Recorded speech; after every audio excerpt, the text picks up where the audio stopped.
ԱՄՆ-ն, Եմեն, ինչ ազդակներ են ստացել։ Ըստ ձեր կամ օրինակ Սամվել Կարապետյանի ղեկավարման դեպքում Հայաստանի հարաբերությունները այդ երկրների հետ վատանալու են, որ այդքան ամեն կերպ ուզում են պահել Փաշինյանին։ Հաստատ չեն վատանալու եւ այս էնտուզիազմը, որով փորձում են աջակցել Փաշինյանին, ինձ համար անկեղծ ասած անհասկանալի է, որովհետեւ ունենք նախկինում շատ արդյունավետ համագործակցություն եւ ես չեմ հասկանում, թե ինչի են այս աստիճանի ներխուժվում, այսպես ասենք, ներքաղաքական տարածք։ Սա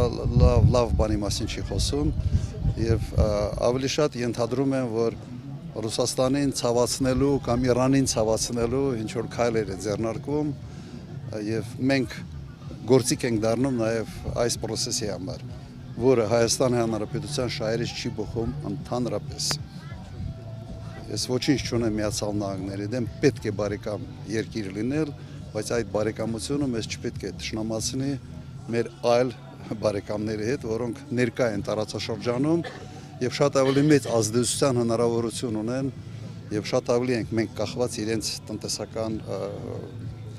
հզորություններից, կարողություններից։